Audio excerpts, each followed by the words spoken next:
wabarakatuh. Kami dari unit BN3, saya Nur Izzati Syahirah binti Zaman dan rakan sekumpulan saya Nur Maisarah binti Zamani. Kami akan membentangkan tentang peranan dan pemikiran tokoh dalam memartabatkan bahasa Melayu. Jadi kami telah memilih dua tokoh untuk dimandibezakan, iaitu Asmah Haji Omar dan juga Abdullah Mushid. Mari kita tengok tentang peranan dan pemikiran tokoh. Yang pertama iaitu Asmah Haji Omar. Mari kita tinjau tentang pengenalan terlebih dahulu. Okey, pengenalan yang pertama ialah tak kenal maka tak cinta. Bahasa Melayu merupakan bahasa kebangsaan dan juga ia diiktirafkan sebagai lingua franca sejak zaman Kesultanan Melayu Melaka. Selain itu, bahasa Melayu juga dikenali sebagai simbolik perpaduan untuk menyatu padukan pelbagai kaum di Malaysia yang terdiri daripada kaum Melayu, Cina, India, Iban dan sebagainya. Hal ini penting bagi membentuk masyarakat, terutamanya generasi Z yang mempunyai kesantunan budi bahasa, kesatuan sikap dan ianya juga dapat menghakis elemen perkauman. Pelaksanaan bahasa Melayu juga dalam elemen falsafah bahasa menjadi pelengkap kepada pembelajaran yang lebih memfokuskan kesatuan sistem dan kemahiran berbahasa. Oleh hal yang demikian, jelaslah bahawa bahasa Melayu merupakan identiti negara untuk menunjukkan Malaysia sebagai sebuah negara yang unik, iaitu mampu tampil dengan satu bahasa walaupun berbeza bangsa. Mari kita tinjau tentang tokoh pertama, iaitu Asmah Haji Omar. Biodata beliau adalah mengenai yang pertama sekali, nama dan gelaran beliau ialah Profesor Emeritus Datuk Dr. Hajah Asmah binti Haji Omar. Beliau dilahirkan pada 5 Mac 1940 di Jitra, Kedah. Beliau juga melanjutkan pengajian ke Universitas Indonesia dan seterusnya meneruskan pengajian ke peringkat Doktor Falsafah dalam bidang linguistik am di Universiti London. Beliau juga merupakan wanita Melayu pertama yang mendapat gelaran PhD dan berkhidmat sebagai pensyarah di Jabatan Pengajian Melayu sejak tahun 1960-an hingga kini di Universiti Pendidikan Sultan Idris. Berikut merupakan jawatan dan pencapaian Asmah Haji Omar sepanjang kerjaya beliau. Pada tahun 1963, beliau menjadi penolong pensyarah Jabatan Pengajian Melayu Universiti Malaya. Dan pada tahun 1966, beliau diangkat menjadi pensyarah Jabatan Pengajian Melayu Universiti Malaya. Dan pada tahun 1972, beliau menjadi pengarah Pusat Bahasa Universiti Malaya. Berikut merupakan jawatan dan pencapaian beliau sepanjang kerjaya. Berikut merupakan contoh karya-karya yang dihasilkan oleh Asmah Haji Omar. Yang pertama ialah Nahwu Melayu Mutakhir, Susul Galur Bahasa Melayu, Riwayat Engku Aziz, Zakbar Ahli Fikir dan Ahli Bahasa, Kajian dan Perkembangan Bahasa Melayu Saintifik, Teori Asas Nahwu, Bahasa Mahmeri dan akhir sekali ialah Dasar Bahasa Kebangsaan. Perkembangan tokoh dalam bidang bahasa. Yang pertama sekali, Asmah Haji Omar menulis buku-buku dalam bidang tata bahasa sebagai rujukan masyarakat pada hari ini. Contohnya, buku yang diterbitkan ialah Nahwu Melayu Mutakhir pada tahun 1980. Tidak diketepikan juga, beliau turut menerbitkan buku tentang pengkelasan bahasa Melayu sebagai bahasa tua dan buku tentang sejarah perkembangan di Malaysia. Akhir sekali, beliau juga banyak menjalankan penyelidikan dan kajian tentang bahasa orang asli di Sabah dan juga Sarawak. Tadi ialah peranan dan pemikiran Asmah Haji Omar untuk memartabatkan bahasa Melayu.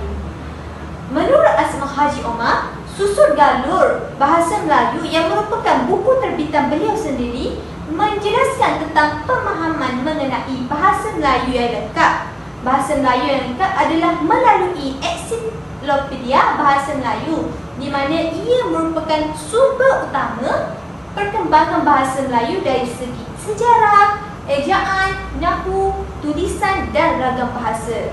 Seterusnya juga, mengikut pandangan sarjana ini, bahasa Melayu adalah bahasa rumput Austronesia yang mempunyai 4 keluarga, iaitu Indonesia, Melanesia, Mikronesia dan Polinesia. Bahasa-bahasa Austronesia Barat dan bahasa-bahasa Austronesia Timur dijadikan sebagai bahasa-bahasa dalam keluarga Indonesia.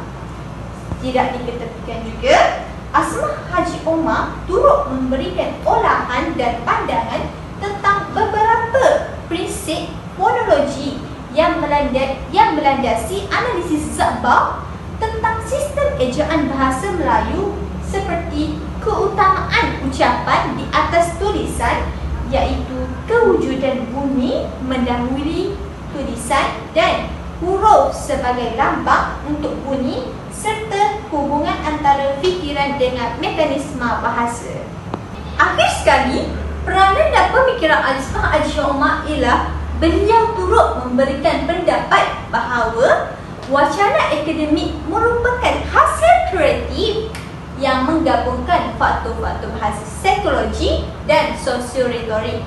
Pembahagian teks secara tradisional dapat diselaraskan dengan meletakkan teks akademik dalam golongan penulisan deskriptif yang tidak tepat.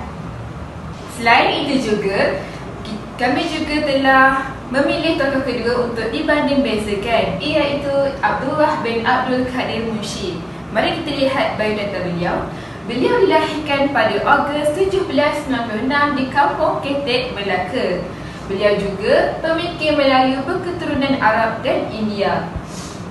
Beliau juga dikenali sebagai cendekiawan Melayu yang menerima gelaran Munsyi ketika berusia 11 tahun apabila mengajar tentera-tentera Melayu di Melaka pada zaman ketiga dahulu.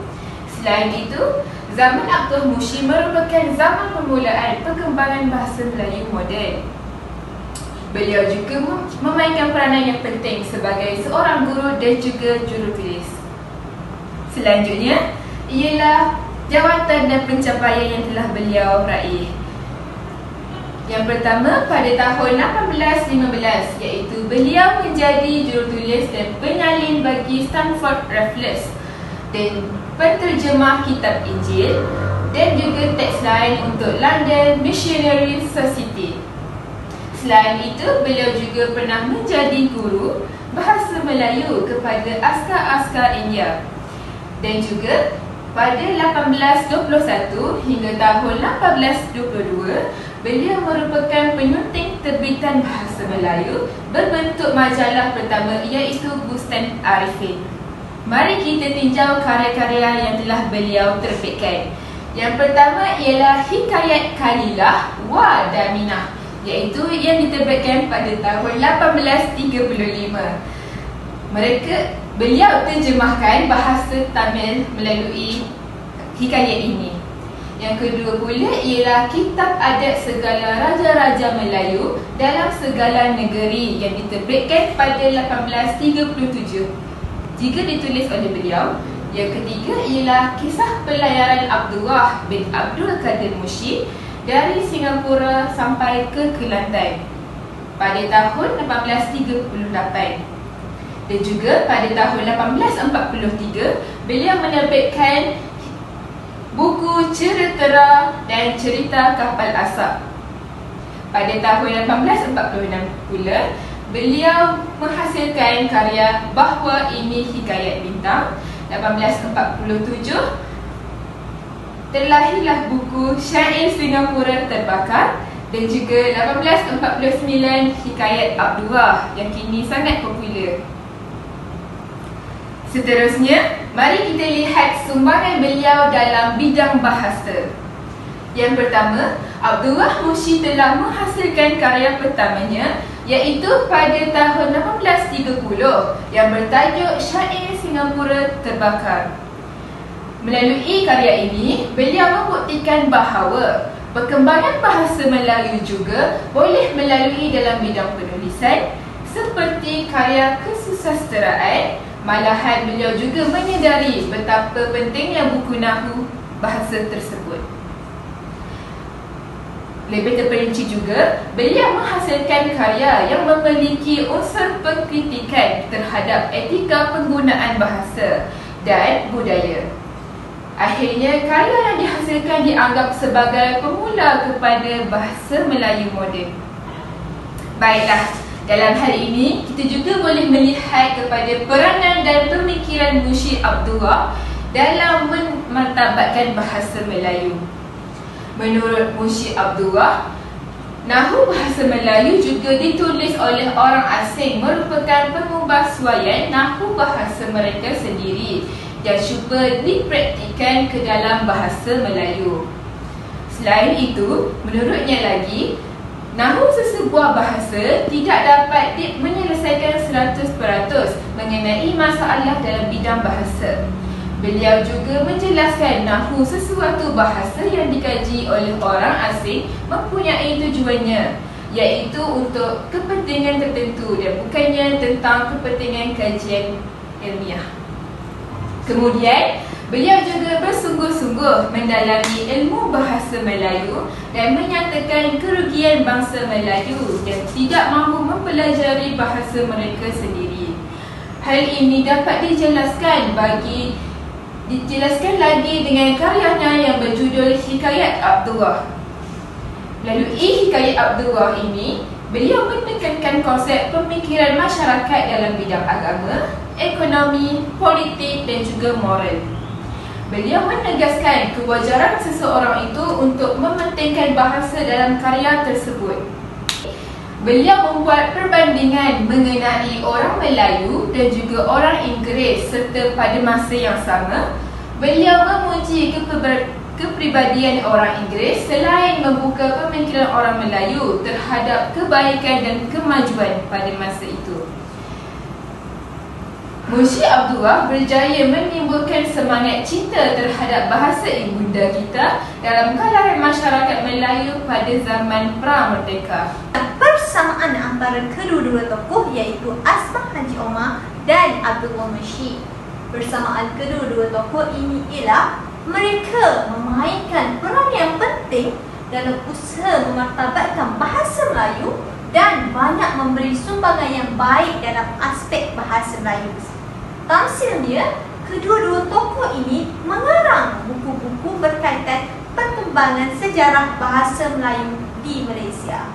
Selain itu juga, kedua-dua tokoh ini juga menegaskan tentang Nahu bahasa yang menjadi asas utama dalam bidang penulisan.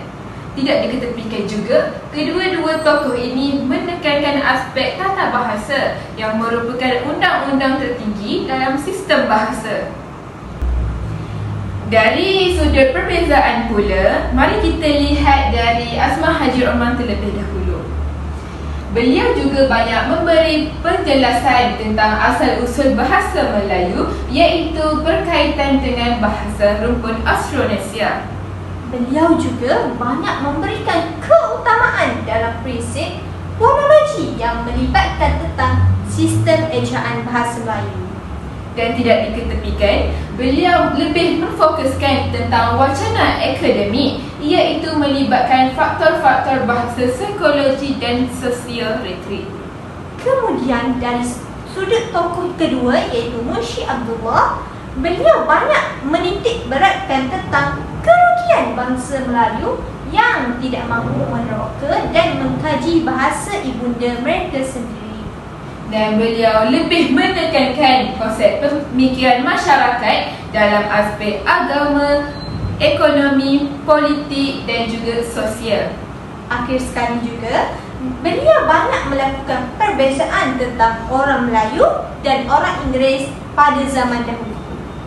Hasil daripada kajian kami dan perbentangan kami tentang peranan dan pemikiran tokoh iaitu Abdullah Munshi dan Asmah Haji Omar, kami dapat simpulkan bahawa kesimpulannya, masyarakat pada hari ini perlulah memainkan peranan yang penting untuk memartabatkan bahasa ibunda kita iaitu bahasa Melayu di seluruh dunia agar bahasa ini kekal relevan untuk generasi akan datang.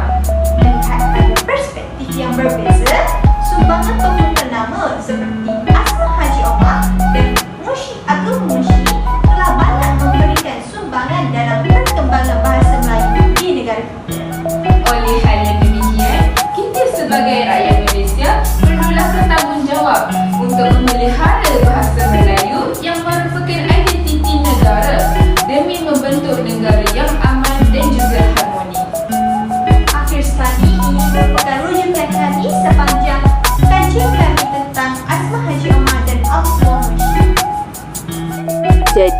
Selesailah sudah perbincangan kami pada kali ini, kami akhiri dengan serakap pantun. Dari mana awalnya cinta, dari mata turun ke hati. Terima kasih atas waktunya, perhatian anda sangat bererti. Ini sahaja daripada kami. Sekian, terima kasih.